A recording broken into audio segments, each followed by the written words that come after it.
할렐루야. 네. 한 주간도 평안하셨습니까? 네, 감사합니다. 이 시간 함께 우리 하나님 찬양하겠습니다. 이 세상을 살아가는 동안에 이 세상을 살아가는 동안에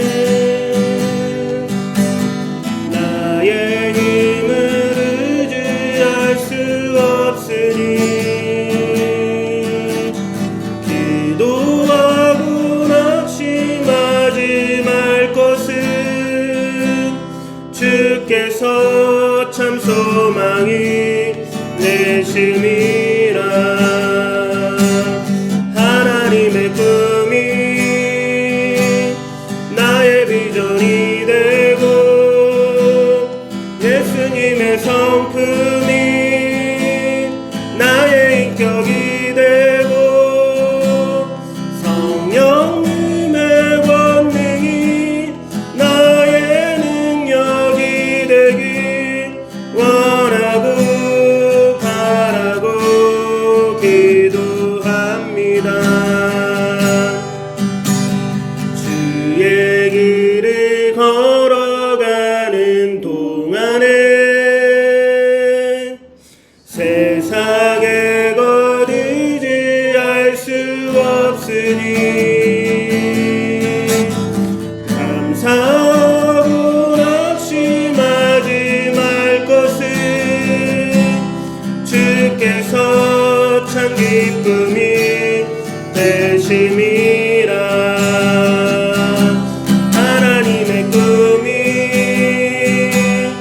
나의 비전이 되고 예수님의 성품이 나의 인격이 되고 성령님의 권능이 나의 능력이 되길 원하고 바라고 기도합니다.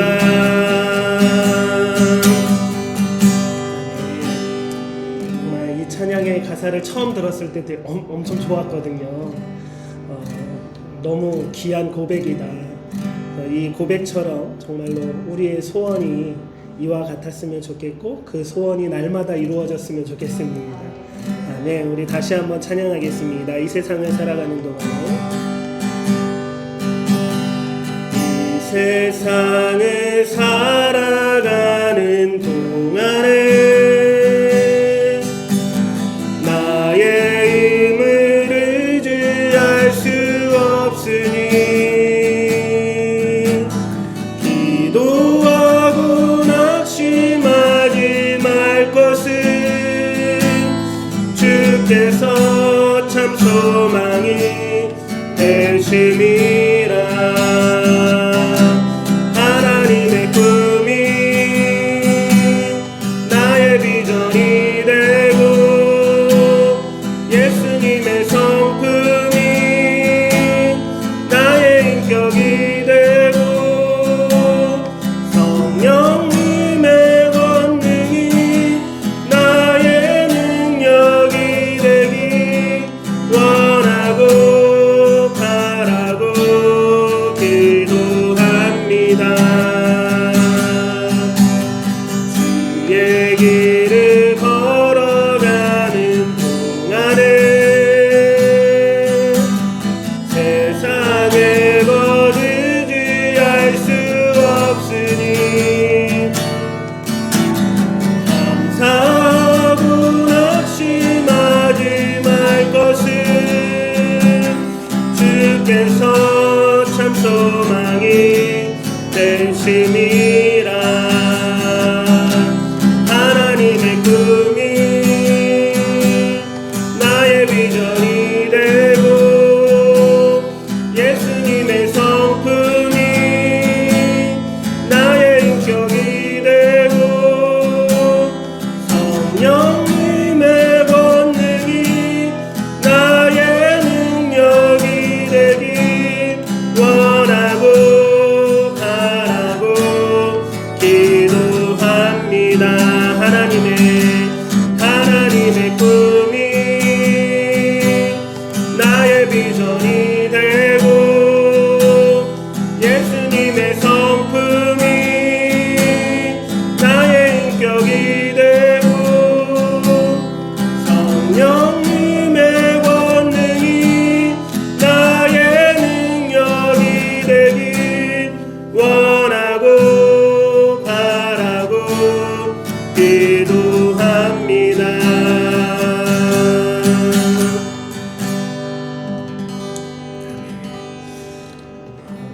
찬양의 가사처럼 우리가 하루하루 살아가길 원하고 바라고 기도하는 마음으로 늘 살았으면 좋겠습니다.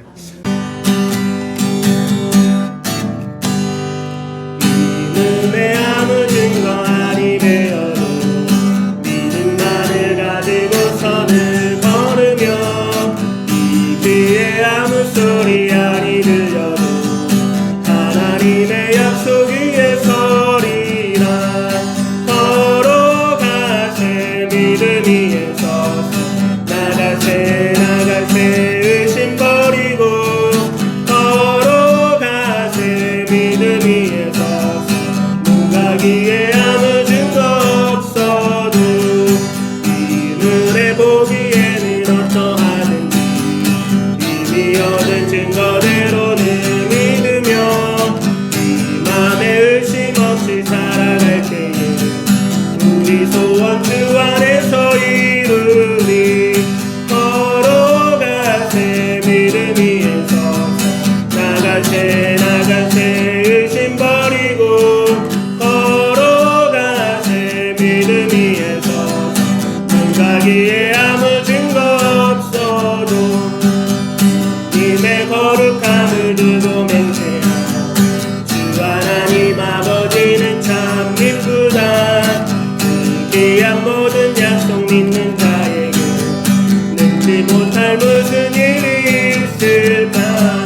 걸어가세 믿음 위에 서서 나가세 의심 버리고 걸어가세 믿음 위에 서서 눈 가기에 아무 증거 없어.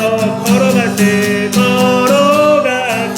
믿음 위에 서서 나가세 의심 버리고 걸어가세 믿음 위에 서서 눈 가기에 아무 증거 없어도.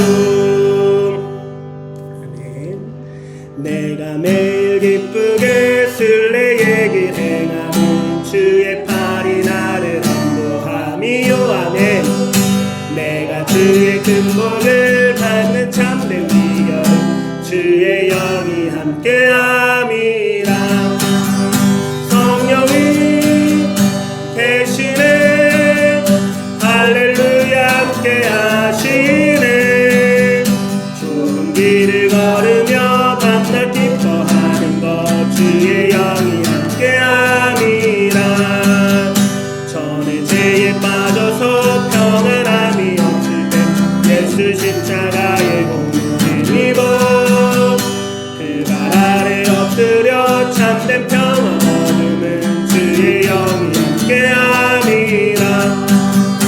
성령이 대신에 할렐루야 함께하시네.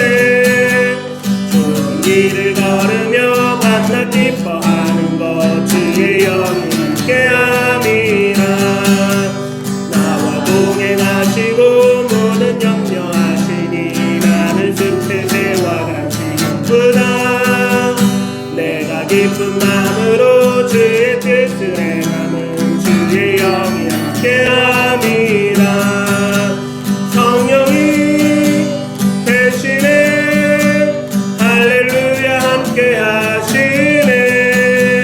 좋은 길을 걸으며 밤낮 기뻐하는 것 주의 영이 함께함이라. 세상 모든 정욕과 나의 모든 욕망은 십자가의 이미 모두 박았네. 어두운 밤이 지나고 무거운 짐 벗으니 주의 영이 함께함이라. 성령이 대신에 할렐루야 함께하시네. 좋은 길을 걸으며 밤낮 기뻐하는 것 주의 영이 함께함이라. 성령이 대신에 할렐루야 함께하시네. 좋은 길을 걸으며 밤낮 기뻐하는 것 주의 영이 함께함이라. 아멘. 이 찬양의 가사처럼 성령님이 늘 우리와 함께 하시고 늘 우리를 보호하시고 우리를 인도해 가시는 줄 믿습니다. 아멘. 우리 마지막으로 성령 하나님 나를 만지소서 상하고 깨어진 나를 새롭게 하소서 라는 찬양으로 우리 함께 고백하겠습니다.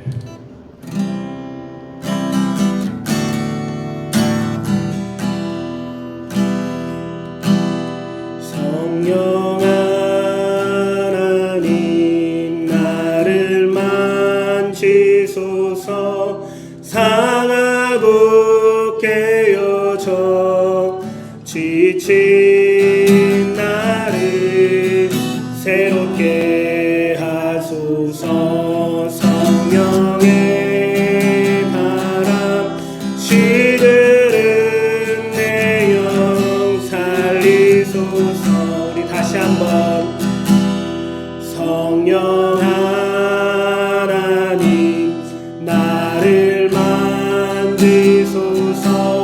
상하고 깨어져 지친 나를 새롭게 하소서. 성령의 바람 시들은 내 영 살리소서. 임하소서.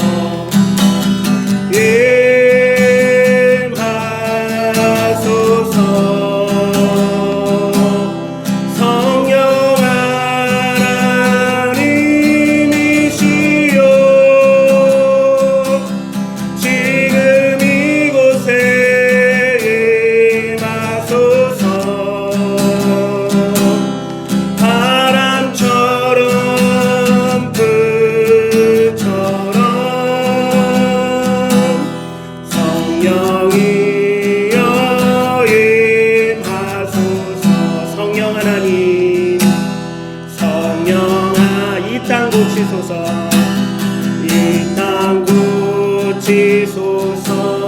죄악의 어둠 속 헤매는 우리 태워주소서.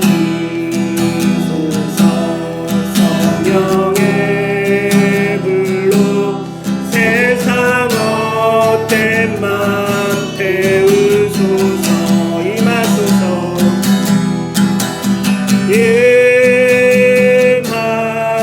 임하소서. 성령 하나님이시여 지금 이곳에 임하소서. 바람처럼 불처럼 성령이여 임하소서. 임하소서. 임하소서. 성령 하나님이시여 지금 이곳에 임하소서. 바람처럼 불처럼 성령이여 임하소서. 성령이여 임하소서. 성령이여 임하소서. 우리 한 번 더 성령이여. 성령이여 임하소서.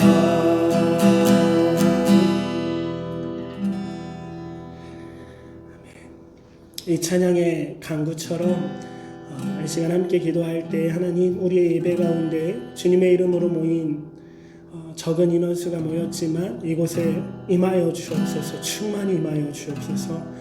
하나님을 예배할 때 하나님의 영광이 가득 넘치게 하여 주옵소서. 우리 함께 기도드리겠습니다.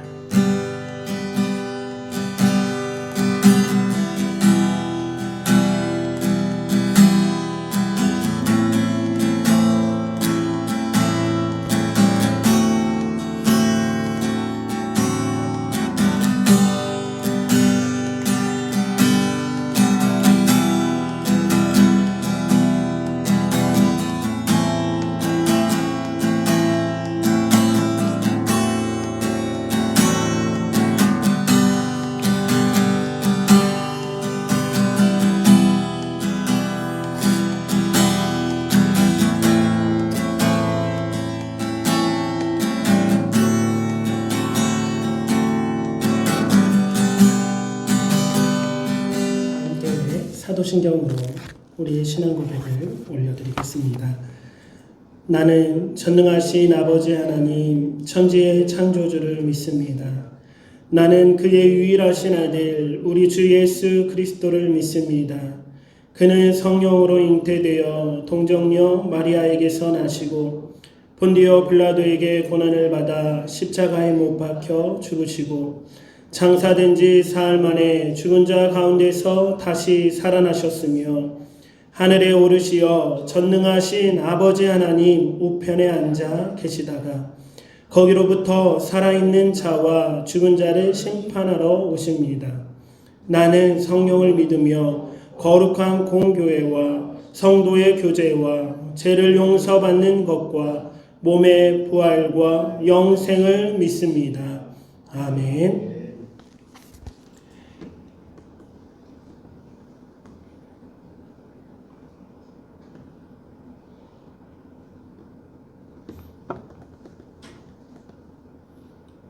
찬송가 190장 성령이여 강림하사 우리 다 함께 찬양하겠습니다.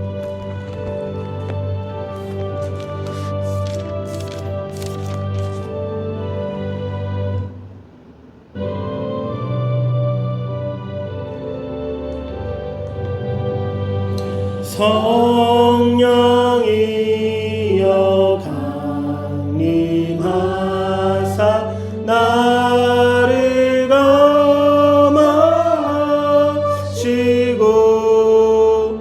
애통하며 회개한 맘 충만하게 하소서. 예수여 비오니 나의 기도 들으사 애통하며 회개한 맘 충만하게 하소서. 성령이여 강림하사 크신 권능 주소서. 원하옵고 원하오니 충만하게 하소서. 예수여 비오니 나의 기도 들으사 애통하며 회개한 맘 충만하게 하소서.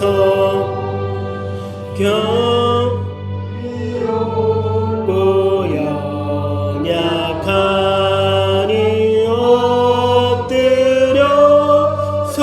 비오니 성령 강림하옵소서. 충만하게 하소서. 예수여 비오니 나의 기도 들으사 애통하며 회개한 맘 충만하게 하소서. 정케하고 위로하사 복을 받게 하소서. 충만하게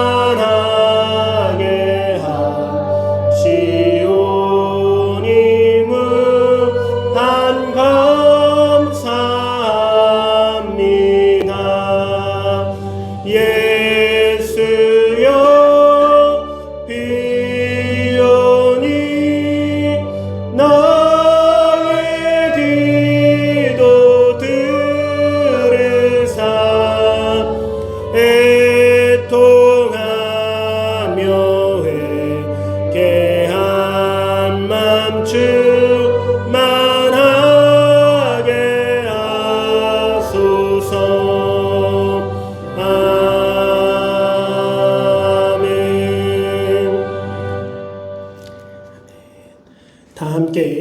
가르쳐 주신 주기도문으로 기도드리겠습니다.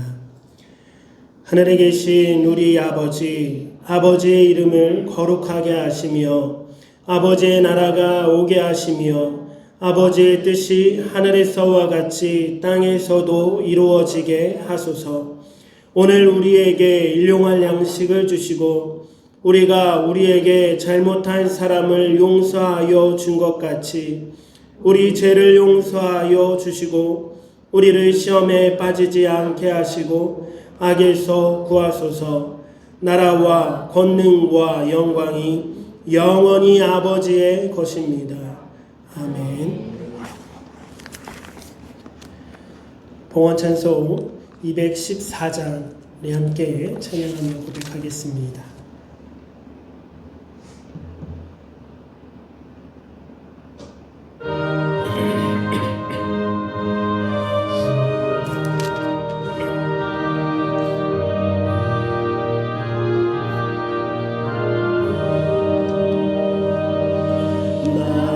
주의 도움 받고자 주 예수님께 빕니다.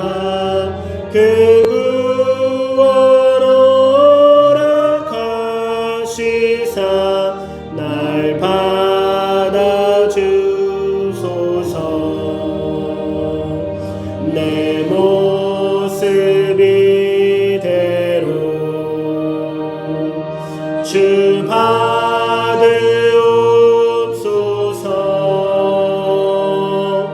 날 위해 돌아가신 주 날 받으옵소서. 큰 죄에 빠져 영죽은 날 위해 피 주 영상대로 빚으사 날 받으옵소서. 내 모습 이대로 주 받으옵소서. 날 위해 돌아가신 주 날 받으옵소서. 내 힘과 결심 약하여 늘 깨어지기 쉬우니 주 이름으로 구원해 날 받으옵소서.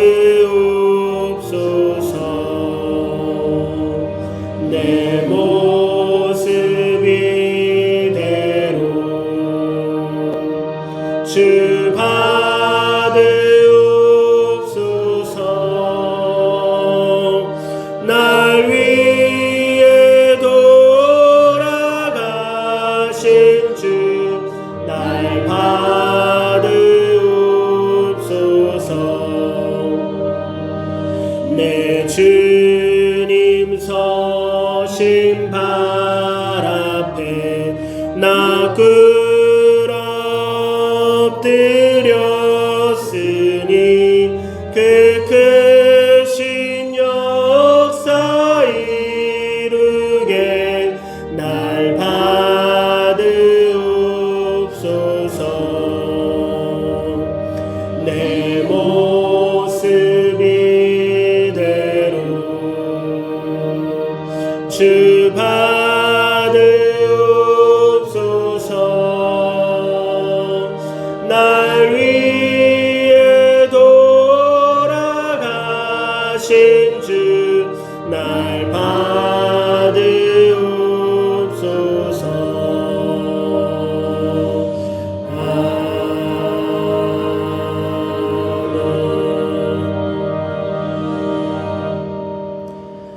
함께 기도드리겠습니다.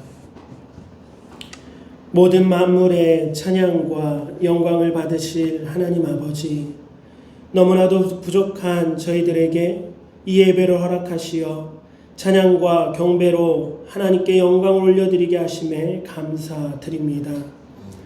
한없는 주님의 그 은혜를 다 갚을 수 없지만 우리의 정성 어린 감사 예물을 주님 앞에 드립니다.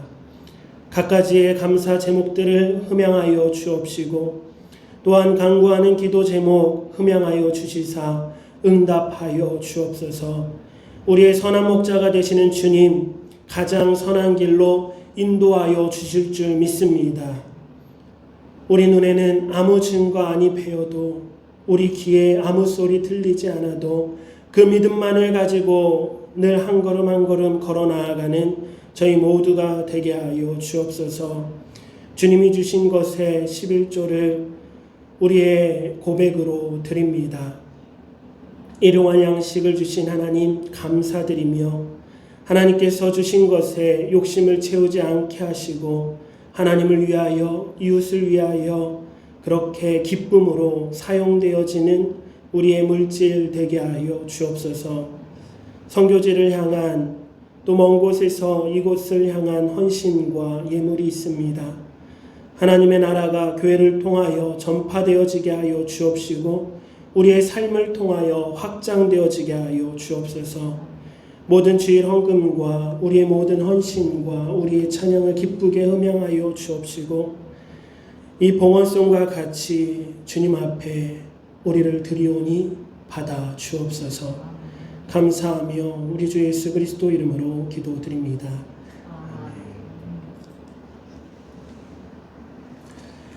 우리 함께 하나님 말씀 나누겠습니다. 함께 나눌 본문 말씀 신약성경 요한복음 14장 16절에서 20절 말씀입니다. 요한복음 14장 16절에서 20절 말씀 같이 합독하여 읽겠습니다. 내가 아버지께 구하겠으니 그가 또 다른 보혜사를 너희에게 주사 영원토록 너희와 함께 있게 하리니 그는 진리의 영이라. 세상은 능히 그를 받지 못하나니 이는 그를 보지도 못하고 알지도 못함이라. 그러나 너희는 그를 아나니 그는 너희와 함께 거하심이요 또 너희 속에 계시겠습니다. 내가 너희를 보아와 같이 버려두지 아니하고 너희에게로 오리라. 조금 있으면 세상은 다시 나를 보지 못할 것이로되 너희는 나를 보리니 이는 내가 살아있고 너희도 살아있겠음이라. 그날에는 내가 아버지 안에 너희가 내 안에 내가 너희 안에 있는 것을 너희가 알리라. 아멘.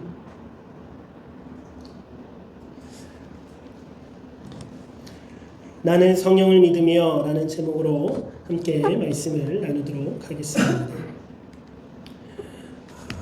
사도신경은 크게 세 항목으로 나눌 수 있다라고 했습니다. 세 항목, 크게 성부 하나님에 대한 고백, 성자 예수님에 대한 고백, 성령 하나님에 대한 신앙 고백이었습니다.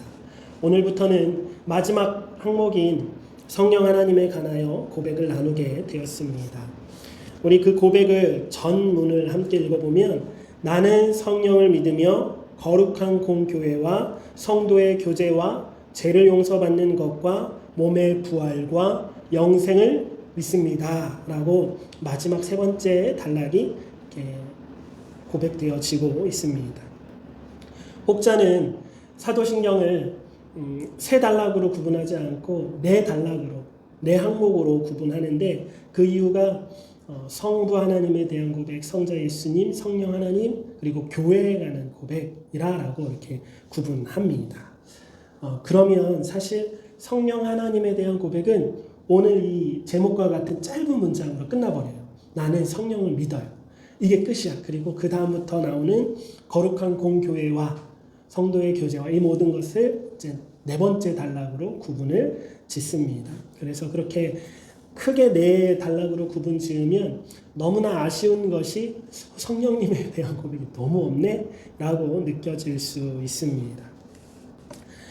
그러나 저는 세 항목으로 나누는 것이 훨씬 더 사도신경을 고백할 때에 균형 잡힌 고백이라고 봅니다. 그리고 이 모든 마지막 항목을 다 성령 하나님에 대한 사역으로 보는 것이 훨씬 더 타당합니다.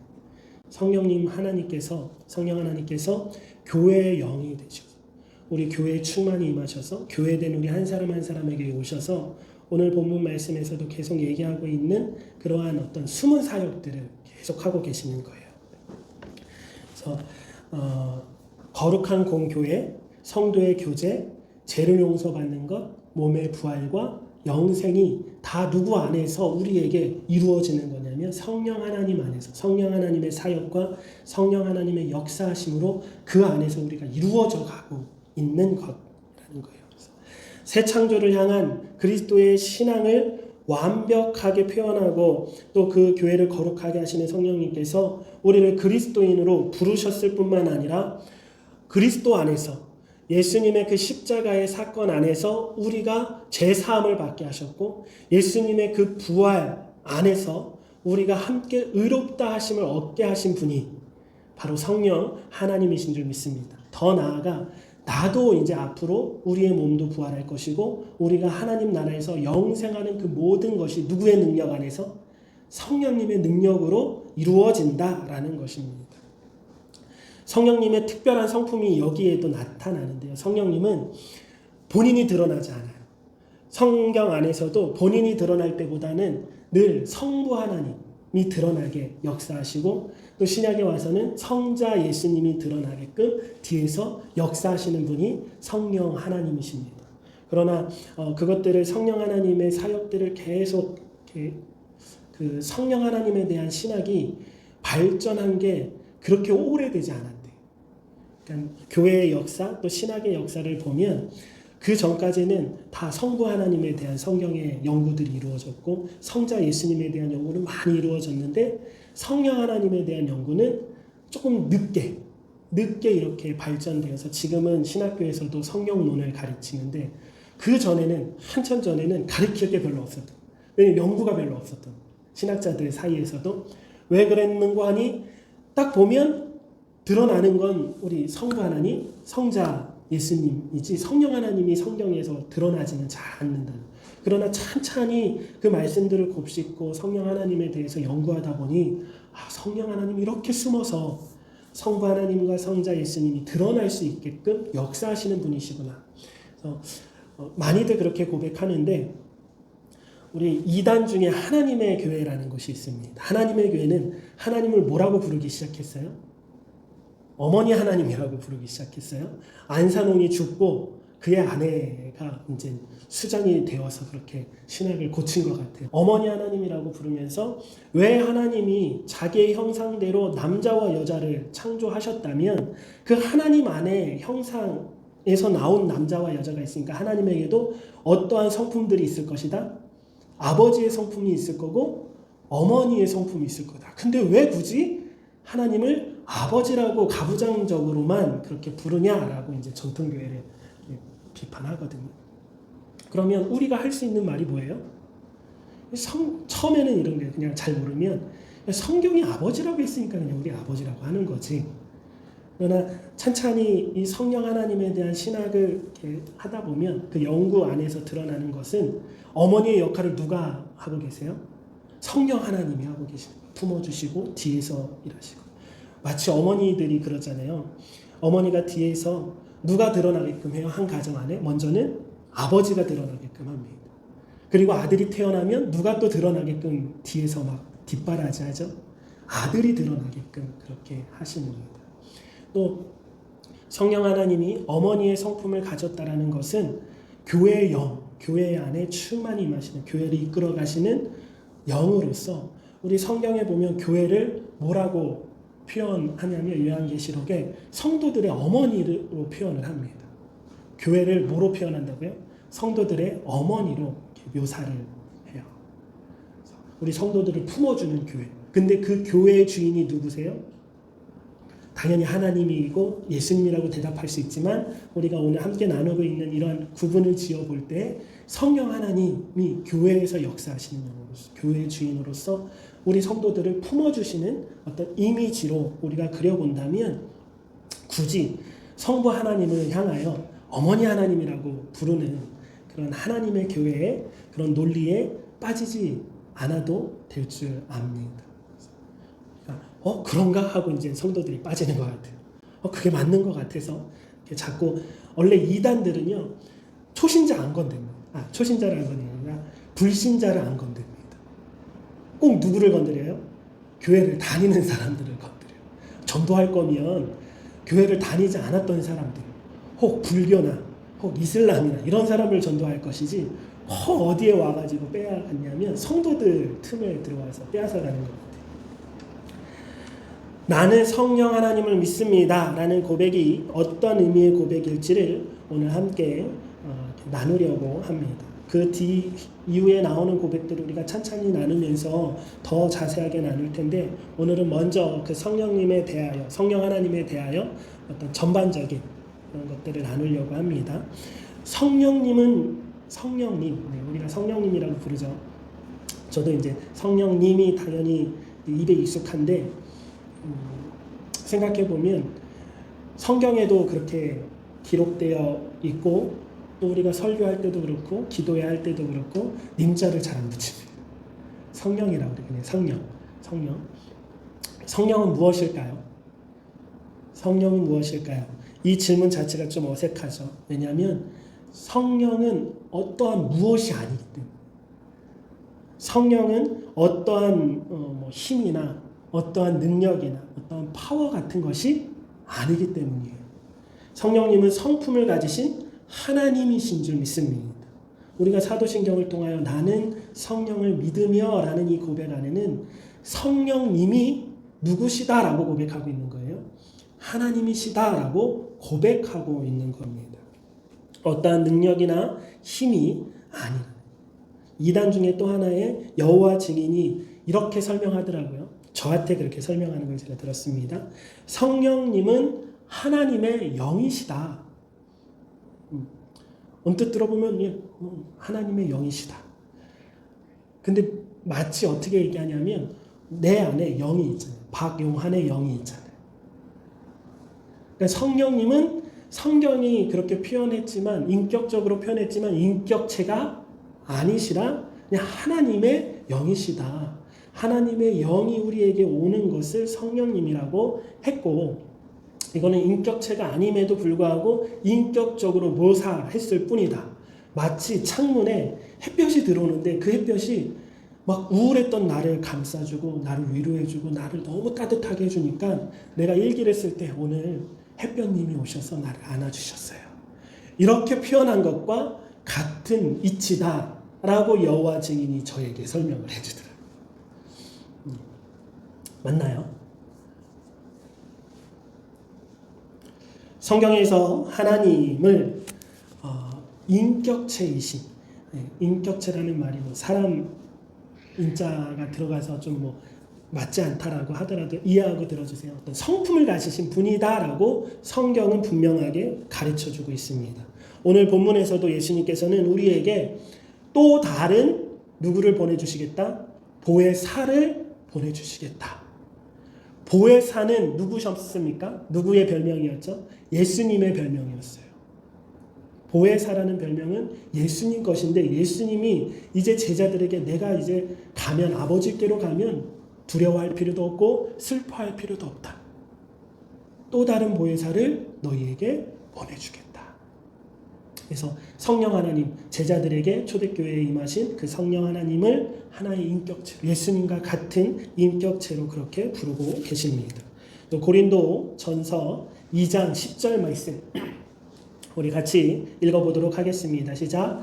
오직 하나님이 성령으로 이것을 우리에게 보이셨으니 성령은 모든 것 곧 하나님의 깊은 것까지도 통달하시느니라. 아멘. 하나님은 성령 하나님은 성부 하나님의 깊은 것까지 다 알고 계시는 분이시래요. 다 알고 계시는 분이래요. 고린도 전서 12장 10절 11절 같이 읽겠습니다. 어떤 사람에게는 기적을 행하는 능력을 주시고 어떤 사람에게는 예언하는 은사를 주시고 어떤 사람에게는 영을 분별하는 은사를 주십니다. 어떤 사람에게는 여러 가지 방언을 말하는 은사를 주시고 어떤 사람에게는 그 방언을 통역하는 은사를 주십니다. 이 모든 일은 한 분이신 같은 성령님이 하시며 그분은 자기가 원하는 대로 각 사람에게 은사를 나누어 주십니다. 아멘. 성경에는 분명히 성령 하나님을 어떠한 힘이나 파워나 어떤 이렇게 햇빛처럼 전해져 이렇게 전파되어지는 영 정도로 얘기하는 것이 아니라 성령 하나님을 그분 어떤 인격체로 표현하면서 그 인격체가 본인이 원하시는 뜻대로 행하신다라고 11절에 얘기합니다. 그분은 자기가 원하시는 대로 각 사람에게 은사를 나누어 주신대요.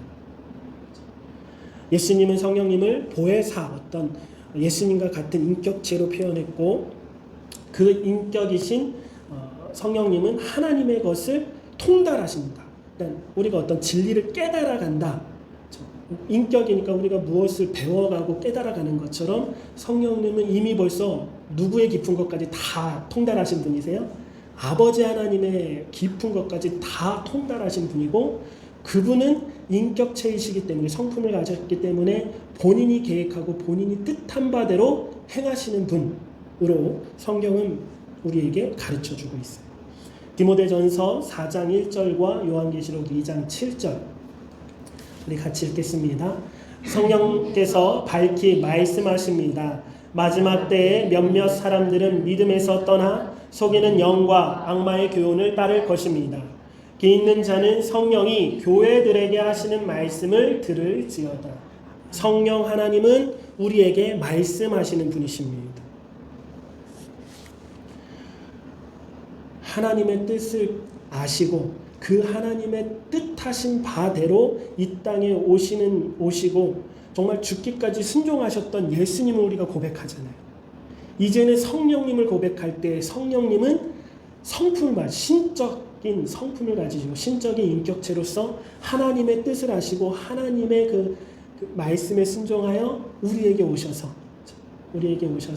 하나님이 원하시는 뜻대로 그 진리의 영으로서 우리에게 가르쳐 주실 뿐만 아니라 하나님 그 성령 하나님이 원하시는 대로 우리에게 은사를 주시기도 하시고 교회에게 말씀하시는 분이라고 성경은 진술하고 있습니다.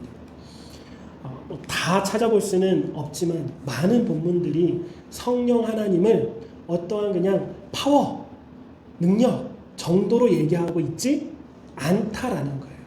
성경이 그렇게 말하고 있다는 거죠.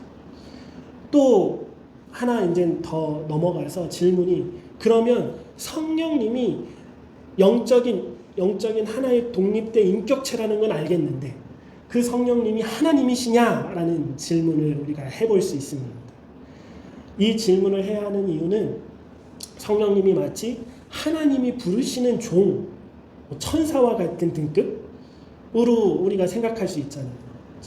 천사도 영으로서 하나님의 명령을 받아 세상에 내려와서 하나님이 하신 일들을 이루는 어떤 영적인 존재 같이 성령님이 그러한 분 정도로 우리가 생각해야 되느냐. 성경은 성령님을 누구로 고백합니까? 하나님으로 고백합니다. 너무나 많은 본문에서 그렇게 고백하고 있습니다. 마태복음 28장 우리 같이 읽겠습니다. 시작. 그러므로 너희는 가서 모든 민족을 제자로 삼아 아버지와 아들과 성령의 이름으로 세례를 베풀고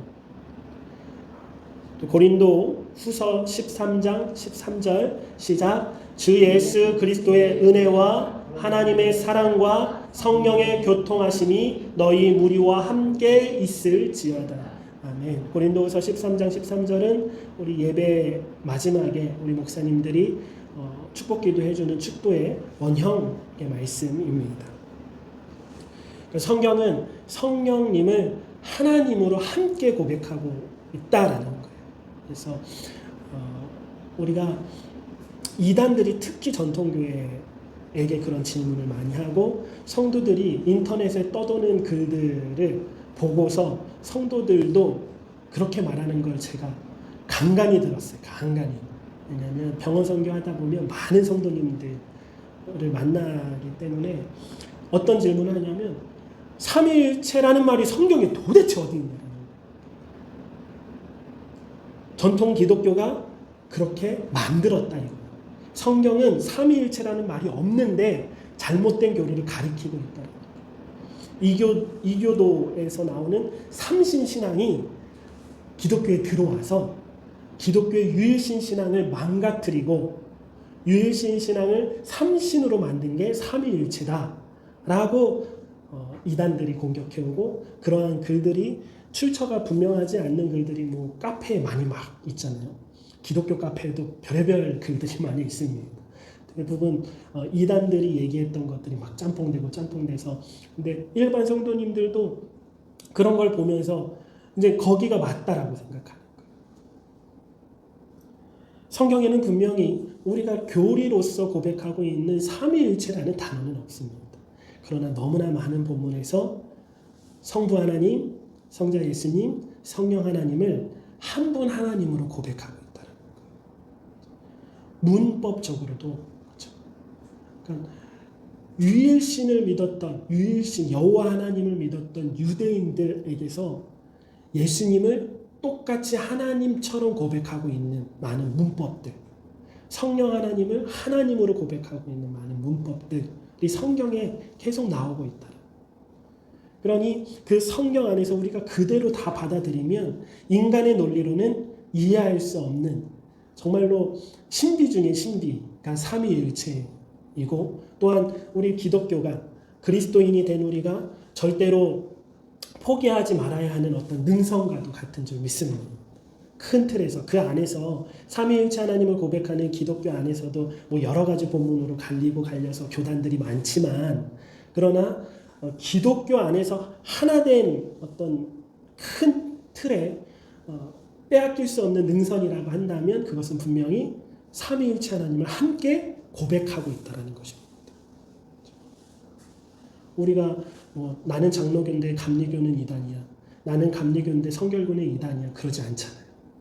왜냐하면 그 큰 틀 안에서 어떠한 고백 가운데 함께 있기 때문에, 삼위일체 하나님을 고백하는 그 고백 가운데 함께 있기 때문인 줄 믿습니다.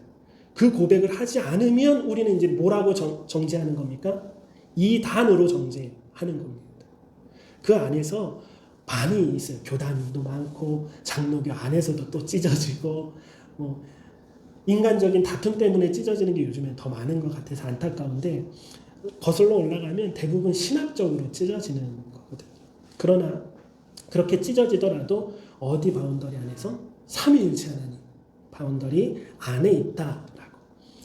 우리 초대교회 때 베드로 사도가 서원을 했다가 땅값을 속이고 갈취한 아나니아에게 책망하면서 한 말씀입니다. 우리 같이 읽어보겠습니다. 시작. 베드로가 이르되 아나니아야, 어찌하여 사단이 내 마음에 가득하여 내가 성령을 속이고 땅값 얼마를 감추었느냐. 땅이 그대로 있을 때에는 내 땅이 아니며 판 후에도 내 마음대로 할 수가 없더냐. 어찌하여 이 일을 내 마음에 두었느냐. 사람에게 거짓말한 것이 아니요 하나님께로다. 아멘. 베드로는 지금 아나니아에게 책망하면서 너는 지금 누구를 속였다? 우리 3절에는 누구를 속였대요? 성령을 속였대요. 근데 그 성령을 속이고 성령에게 거짓말한 것은 4절 마지막에 누구한테 한 거래요? 하나님께 한 것이다라고 사도들도 성령님을 하나님과 동일한 분으로 고백하고 있다라는 것입니다.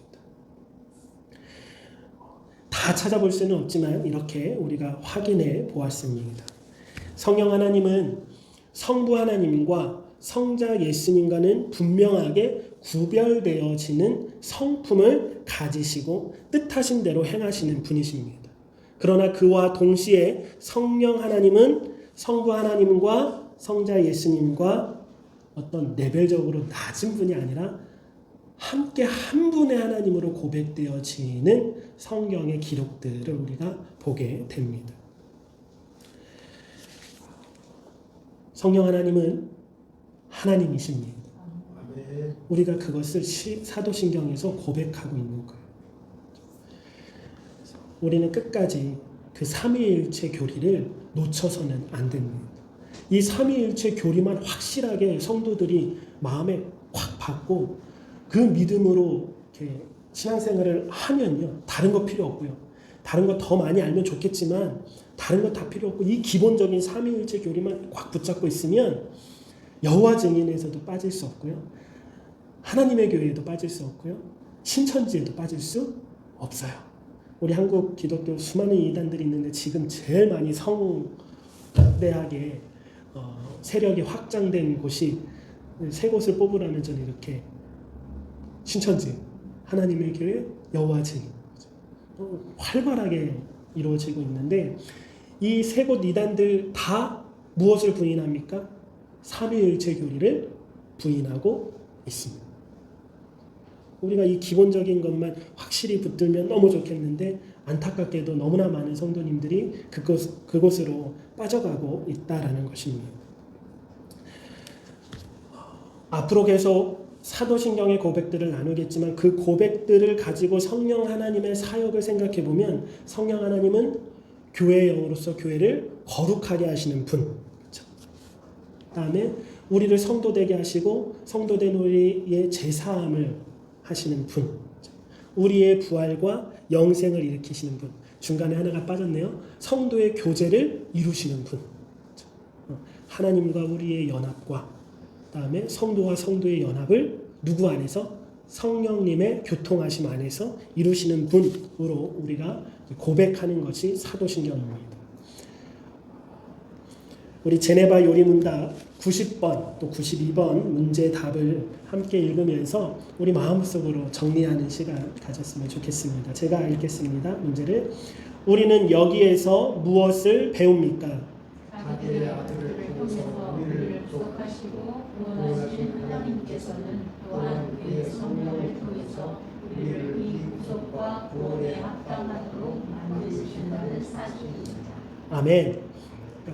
루터가 어떤 말을 했냐면 예수님의 십자가가 우리에게 어떤 영향이 있냐라고 우리가 전도를 하면 많이 얘기하잖아요. 예수님의 십자가 복음을 전하면 2000년 전에 죽으신 그분이 나와 뭔 상관이냐고 많이 듣는 질문이고 많이 우리가 생각해본 질문입니다. 근데 이제 우리가 누구 안에서 그것이 이루어집니까? 성령 안에서 그것이 우리에게 적용이 되어지고 성령 안에서 그것이 동시대가 되어진다라고 루터는 성령 하나님이 다리 역할을 하신다라고 설교하면서 설명한 적이 있습니다. 성령 하나님은 브릿지 역할, 다리 역할을 하는 거예요. 그래서 예수님의 십자가 부활이 나의 것이 되도록 역사하시는 분이 바로 성령 하나님이시다. 그래서 오늘 이 요리문답에서도 우리를 구속하시고 구원하시는 하나님께서 누구를 통해? 성령 하나님을 통하여 그 구속과 구원이 우리 것이 되도록 만드셨다라고. 성령 하나님이 없이는 예수님의 십자가 사건이 나와 상관이 없는 거예요. 성령님이 없이는 예수님의 부활과 승천이 나와 상관이 없는 것이 됩니다. 성령 하나님만이 우리에게 오셔서 우리를 그 구원과 구속과 또 부활과 영생에 이르게끔 연결시켜 주시는 분이라는 거예요. 이런 이미지를 떠올려 보면서 제가 신학교 때 같이 논의한 적이 있는데 비유입니다. 비유는 어떤 한 진리를 다 말해주지는 않아요. 그냥 조금 더 입체적으로 볼 수 있게끔 할 뿐이죠. 그래서 삼위일체 하나님에 관하여 우리가 어떻게 이해를 해야 하는가라고 했을 때 이러한 비유가 있습니다. 태양이 있어요. 태양이 지구를 향하여 무엇을 보내죠? 빛을 보냅니다. 빛을 보내요. 그래서 그 빛 가운데 우리가 이렇게 환하게 지구에서 살아갈 수 있습니다. 태양이라는 주체가 우리에게 직접 오지는 않지만 태양에서부터 뭐가 와요? 빛이 와서 그 빛이 우리를 비춰줍니다. 그래서 성부 하나님이 태양이라면 빛 되신 분은 누구시다라고 우리가 비유할 수 있어요? 예수님이다라고 비유할 수 있어요. 그럼 성령님은 뭐라 비유할 수 있을까요? 빛이 우리에게 왔을 때 우리의 몸이 어떻게 되죠? 따뜻해집니다. 열이 나기 시작해요. 이것이 너무 강하면 이제 견디기 힘들 만큼 사막, 우리가 열대암 이런 거 만나면 장난 아니잖아요. 근데 이 열이라는 것이 신기하게 빛과 완전히 다르게 오는 열도 있어요. 이렇게. 근데 제가 지금 원목실에서 쓰고 있는 그 히터가 아닌데요. 그 빛으로 하는 히터인데, 근데 저 히터의 원리는 그 태양의 빛을 이렇게 똑같이 따라해서 빛이 몸에 닿으면 열로서 이 공간을 데피는 것이 아니라, 대기열이 아니라 그 빛이 닿았을 때 사람 몸에서 열이 나게 하는, 빛 안에 그런 신비한 열 에너지가 있다라는 거죠. 그러니까 우리 히터를 켜고 가스 히터를 켰을 때는 대기열로서 따뜻하게 하는 거잖아요. 그러나 저 기술은 뭐예요? 그런 대기열이 아니라 빛이 우리 안에 닿았을 때 열이 되는 거예요. 그래서 저 히터는 문을 열어놔도 상관이 없다라는 거예요. 야외에서도 좋다라는 거죠. 그래서 이제 뭐 썰매장 같은 데 가면 대류열을 통해서 이렇게 난로도 있지만 요즘에는 그냥 빛을 쏘고 있으면 그 빛 안에 가만히 있으면 몸이 막 따뜻해지는 거예요. 바람이 불어도 상관이 없대요. 그거는. 왜요? 대류열이 아니기 때문에. 태양에서 오는 그 빛 안에 그 열이 우리 안에 역사라는 단어가 자연스럽게 나왔는데, 그래서 그 열을, 태양에서부터 오는 열을 누구로 우리가 비유할 수 있는 거예요? 성령 하나님으로 비유할 수 있다. 같은 제네바 요리문답 또 다음번 문제 제가 읽겠습니다. 너무 길지만 그래도 같이 읽겠습니다. 이것을 조금 더 분명하게 설명해 보십시오. 성령님께서는 우리의 마음속에 거하고 계시면서 우리로 하여금 우리의 모습을 따르게 하십니다. 우리의 마음이 그리스도의 은혜를 깨닫게 되는 것은 성령께서 조명을 하시기 때문입니다. 또 그 은혜가 우리의 마음에 인쳐지는 것도 성령의 속삭이심 때문입니다. 요컨대 오직 성령께서만이 우리 속에서 그리스도의 은혜를 위한 여지를 만들어 주십니다. 성령께서는 우리를 거듭나게 하여 새로운 피조물이 되게 하십니다. 따라서 그리스도 안에서 우리에게 주어지는 모든 은사들을 성령의 역사로 말미암아서 받아들여지는 것입니다. 아멘. 우리 마지막으로 하나만 더 읽겠습니다. 하이델베르크 요리문답 53번. 당신은 성령님에 대해 무엇을 믿습니까? 첫째, 성령님께서 성부와 성자와 함께 참되고 영원하신 하나님이심을 믿습니다. 둘째, 성령님을 내게도 주셨음을 믿습니다. 성령님께서는 내가 참된 믿음으로 그리스도와 그 모든 은택에 참여하게 하시고 나를 위로하시고 영원토록 나와 함께 하십니다. 아멘. 아멘. 우리 마지막으로 오늘 함께 나누고 싶은 것이 있습니다. 성령님에 관하여 우리가 흔히 얻게 되는 오해와 우리 한국교회 성령 하나님 때문에 생기는, 성령 하나님 때문에 생기는 게 아니라 성령 하나님에 대한 우리의 오해 때문에 생기는 문제들을 조금 편하게 나누었으면 좋겠습니다. 한국교회가 성령 운동으로 부흥 발전한 거는 맞지만 거기에 따른 이제 그림자가 막 커져가면서 많은 오해와 문제들이 생기는데, 성령 하나님의 진짜 그 사역은 은사 사역이 아니세요. 성령 하나님은 진리의 영으로서 우리의 영을 살리시고 믿음을 주시는 분, 예수님을 믿게 하시는 진리의 영이시지, 그리고 그 믿음 안에서 성화되어지는 그 과정을 역사하시는 분이시지, 어떤 은사 하나 때문에 우리에게 오신 분이 아니신 줄 믿습니다. 정말로 중요한 일을 관가하고 그 일을 제쳐두고 은사주의자들은 본인만 성령 받았다라고 얘기하고 또 교만한 얘기를 했죠. 성령 좀 받아. 그래서 이제 단어로서 성령님을 하대하는 경우가 많았습니다. 저 어렸을 때도 부흥해야 할 때 정말 많았어요. 성령 받아라, 성령 받아라, 성령 받아라. 아까도 얘기했잖아요. 계속 얘기하는 것 중에 하나잖아요. 성령님은 어떠한 파워나 능력이 아닙니다. 그러나 그러한 집회 가운데 그 집회를 집례하는 목사님이나 그런 강사들의 모습을 보면 마치 나는 성령이 지금 충만하게 내 안에 있어. 그래서 내가 너한테 기도해주고 안수하면 내 안에 있는 성령이 너희한테 갈 거야 라는 어떤 퍼포먼스가 있습니다. 막 등짝을 떼드리고 막 머리를 막 안수하고 그러면서 얘기하는 것이 그런 언어적인 표현이 성령 받아라, 성령 충만. 성령 충만이라는 단어도 사실은 더 정확하게 얘기하면 우리가 기도할 때 어떻게 기도해야 되냐면 하나님 나 성령 충만 주세요. 성령 충만 주세요가 아니라 성령 하나님 내 안에 충만히 임재하여 주옵소서 라고 우리가 예수님을 영접하듯이 누구도 영접하는 거예요. 성령님을 영접하는 거예요. 성령님이 우리 안에 임재하셔서 충만해진다는 것은 반대로 내가 누구에게 온전히 순종하는 삶을 살겠다는 거냐면 성령 하나님의 뜻하신 바대로 성령 하나님이 우리를 인도하시고 감동 주시는 바대로 내가 뭐 하겠다라고 순종하겠다고 전적으로 성령 하나님을 따르겠다라고 헌신하는 거예요.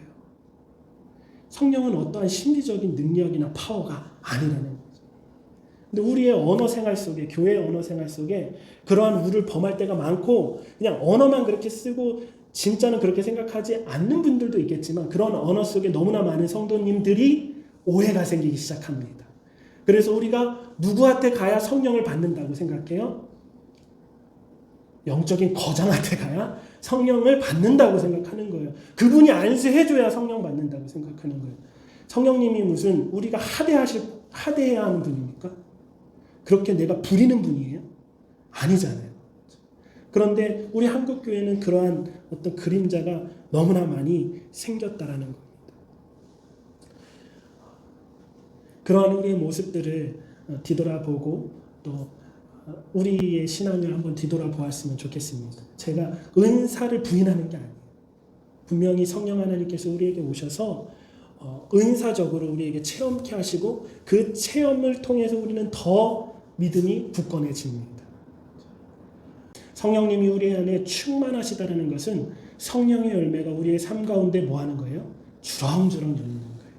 성령의 열매는 은사가 아니라 우리가 잘 알고 있다시피 갈라디아서 5장 말씀에 우리 같이 읽어볼까요? 시작! 오직 성령의 열매는 사랑과 희락과 화평과 오래 참음과 자비와 양성과 충성과 온유와 절제니 이 같은 것을 금지할 것이 없느니라. 그리스도 예수의 사람들은 육체와 함께 그 정욕과 탐심을 십자가에 못 박았느니라. 만일 우리가 성령으로 살면 또한 성령으로 행할지. 아멘.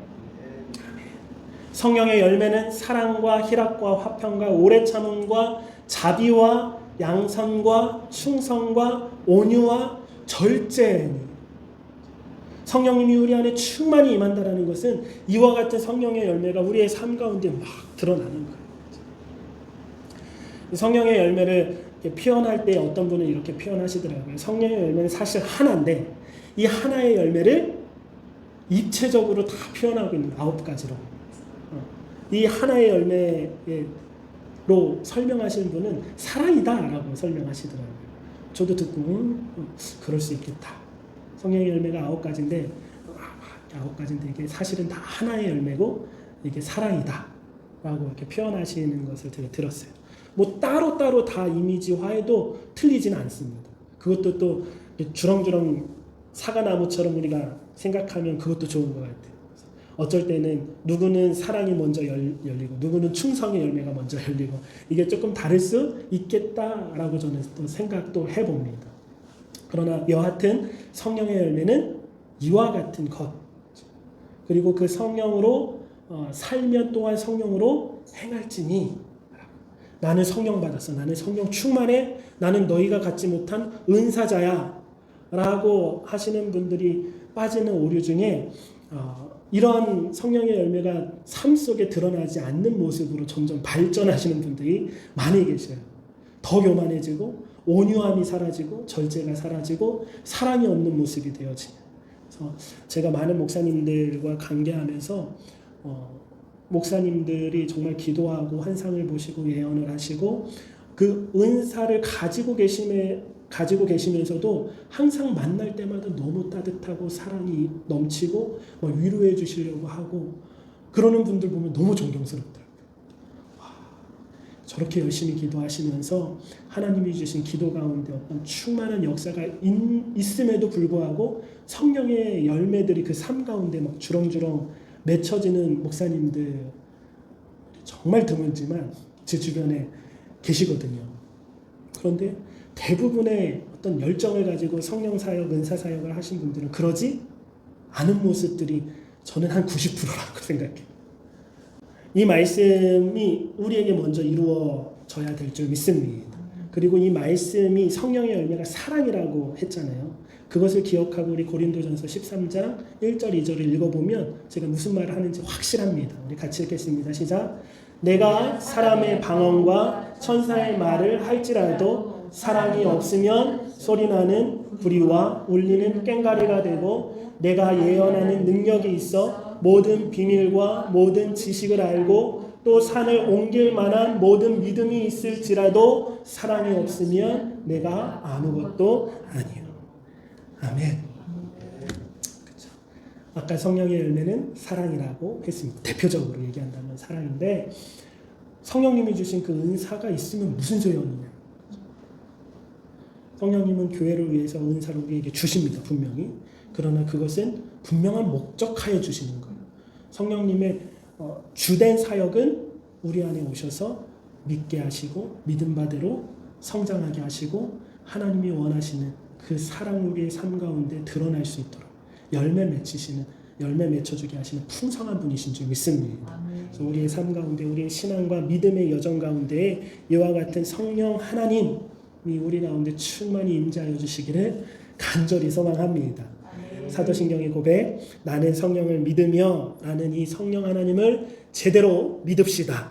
성령님은 하나님이시고 결코 우리가 하대하거나 부리는 분이 아니심을 기억하시기 바랍니다. 성령님은 어떠한 힘이나 파워나 능력 정도가 아닙니다. 혹시 모를 우리의 언행이 그렇게 성령 하나님을 하대한 적이 있다면 혹시라도 있을까 뒤돌아보고 회개하는 오늘이 되었으면 좋겠고 그 성령님을 우리 가운데 충만히 모시고 우리 삶 가운데 충만히 성령님이 앞서가시도록 그렇게 순종하며 살아가는 저희 모두가 되었으면 좋겠습니다. 함께 기도드리겠습니다. 하나님 감사합니다. 이 시간 사도신경의 고백을 통하여 성령 하나님을 함께 고백했습니다.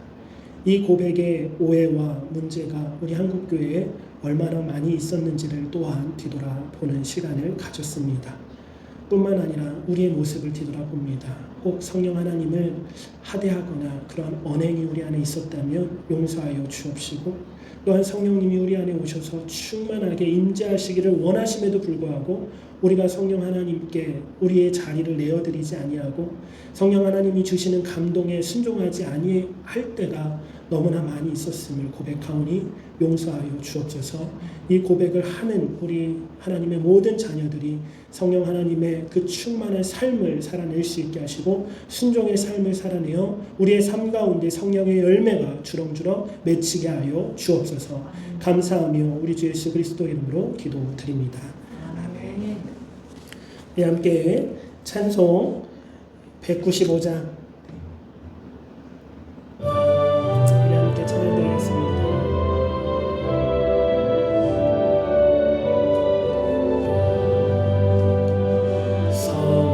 성령이여 우리 찬송 부를 때 진심으로 찬양하게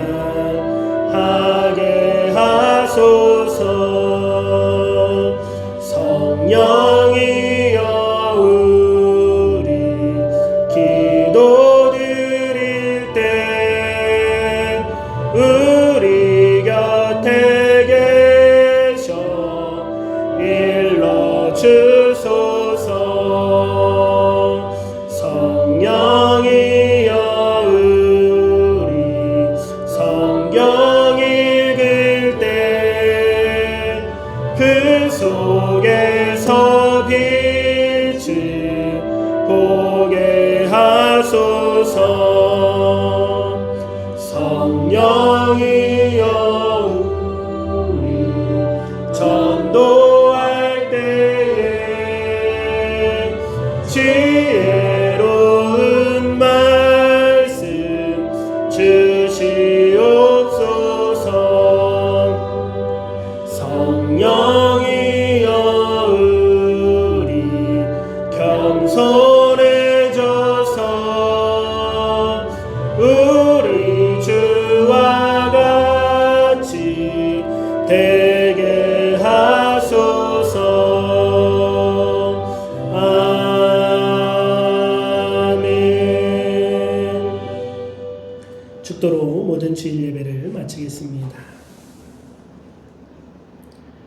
이제는 세상을 이기신 우리 주 예수 그리스도의 십자가의 은혜와 우리의 대장 되신 하나님 아버지의 계획하심과 그 크신 사랑과 우리에게 오셔서 믿음을 허락하시고 몸의 부활과 영생을 향해 나아갈 수 있도록 역사하시는 성령 하나님의 교통하심이 함께 사도신경을 고백하며 주님 앞에 모여 경배와 찬양을 올려드리는 모든 예배자들과 그의 가정 위에 함께하여 주옵시길 우리 주 예수 그리스도 이름으로 축원하옵나이다.